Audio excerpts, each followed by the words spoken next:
আসসালামু আলাইকুম এভরিওয়ান। আশা করি সবাই অনেক বেশি ভালো আছেন। আজকে খুবই ইন্টারেস্টিং একটা টপিক নিয়ে আপনাদের সাথে সরি আমি নিজের সাথেই কথা বলতে আসছি। হ্যাঁ, সো অনেকে আমাকে প্রশ্ন করে যে ভাইয়া, রিয়াজ ভাইয়া, আপনি যে শো করেন, আপনি এআই ওভারভিউতে কিভাবে র্যাঙ্ক করান?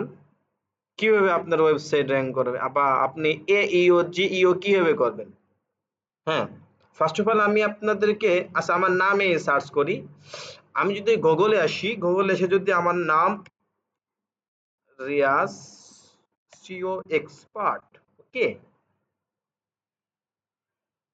এটা লিখে যদি সার্চ করি, আমার ওয়েবসাইট বা আমার ডিটেলস আসার আগে কিন্তু এআই ওভারভিউতে আমার নাম শো করে। এআই ওভারভিউ থেকে আমার নাম রেফার করছে গুগলে। এটা কি আমি এআই কে বলেছি যে ভাই আমাকে রেফার করো? নো, আমি বলিনি। তো আজকে আমি এই প্রশ্নের অ্যান্সার দিয়ে দেব, বা আপনি ইভেন এটাও বলবো কিভাবে আপনি এআই ওভারভিউতে আপনার বিজনেস, লোকাল বিজনেস হোক, ইন্টারন্যাশনাল বিজনেস হোক, কিভাবে আপনি র্যাঙ্ক করাবেন, বা র্যাঙ্ক করবে, বা গুগলে রেফার করবে। যদি হাতে যদি খাতা কলম থাকে, লিখে রেখেন। ফার্স্ট আপনার ইউজার ইন্টেন্ট বুঝতে হবে।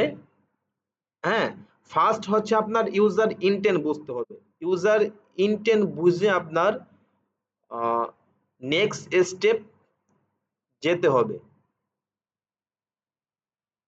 দেন হচ্ছে আমি এই ইউজার ইন্টেন্ট নিয়ে কথা বলতে বললে 10-20 মিনিট চলে যাবে। সো আমি চাচ্ছি সংক্ষেপে, হ্যাঁ, সংক্ষেপে আপনাদেরকে আমি কিছু কনসালটেন্ট দেওয়ার জন্য। হ্যাঁ, সো দ্বিতীয় নাম্বার, আপনার টপিক্যাল অথরিটি এমনভাবে সাজাইতে হবে, এমনভাবে ক্রিয়েট করতে হবে টপিক্যাল অথরিটি, যে গুগলকে বোঝাইতে হবে এই নিশ নিয়ে স্পেসিফিক। ফর এক্সাম্পল, সেটা প্লাম্বিং সার্ভিস হইতে পারে, ক্লিনিং সার্ভিস হইতে পারে, সেটা কার ক্লিনিং হইতে পারে, হোয়াট এভার, অনেকগুলো সার্ভিস রয়েছে। সো আমি বোঝাতে চাচ্ছি যে স্পেসিফিক আপনি যে নিশ নিয়ে কাজ করছেন বা কাজ করতে চাচ্ছেন, গুগলকে বোঝাইতে হবে এই নিশ নিয়ে আমার এক্সপিরিয়েন্স আছে।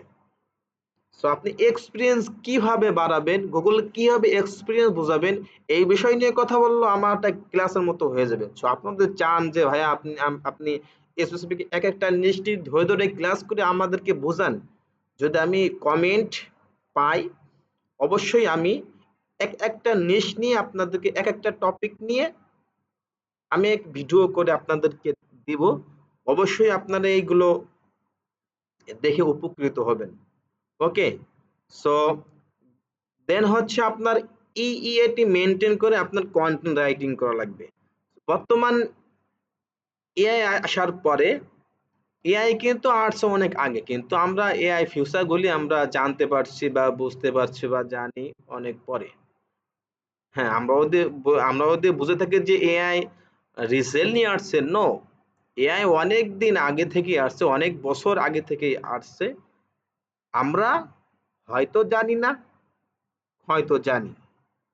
এখনো এমন এমন এআই আছে যারা চ্যাট জিপিটি, জেমিনি, ক্রোপালট এর থেকেও বড় ধরনের এক্সপার্ট। হয়তো তাদের কাজ এখনো চলমান। ইভেন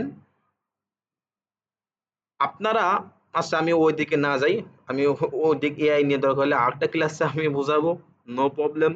সো আমি আজকে বোঝাতে চাচ্ছি যে আপনার ওয়েবসাইট কিভাবে আপনি এআই ওভারভিউতে র্যাঙ্ক করাবেন, ঠিক আছে? সো ইটি মেনটেন করে আপনার কন্টেন্ট রাইটিং করতে হবে। Experience, expertise, authority and trust.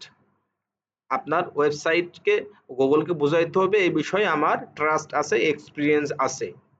Okay, so then হচ্ছে আপনার schema, internal link, external link, তারপরে ওয়ান পেজ করার জন্য তো আপনার কি কি প্রয়োজন, কি কি করা লাগবে ওয়ান পেজে, এগুলো তো আপনি জানেনই। হ্যাঁ, প্রোডাক্ট স্কিমা, যদি প্রোডাক্ট থেকে product schema, FAQ schema, article schema, local schema, অনেক ধরনের স্কিমা রয়েছে। প্রপারলি ভাবে আপনি যদি টপিক্যাল অথরিটি ওয়েতে ইএট মেনটেন করে যদি আপনি ইন্টারনাল লিঙ্ক এক্সটার্নাল লিঙ্ক আপনি যদি রাইট ভাবে করতে পারেন, টোটাল ব্যাকলিংকস কোয়ালিটি ব্যাকলিংক যদি করতে পারেন, অবশ্যই টুডে টুমরো আপনার ওয়েবসাইটও এআই ওভারভিউতেও র্যাঙ্ক করবে। ইভেন আমি এভাবেই কাজ করে আমি এআই ওভারভিউতেও আমি ওয়েবসাইটগুলি র্যাঙ্ক করিয়ে থাকি। ওকে, ধন্যবাদ। সো যদি কোনো টপিক নিয়ে ভিডিও চান অবশ্যই আমাকে জানাবেন, আমি চেষ্টা করব ওই টপিক নিয়ে ভিডিও করার জন্য। ওকে, আসসালামু আলাইকুম।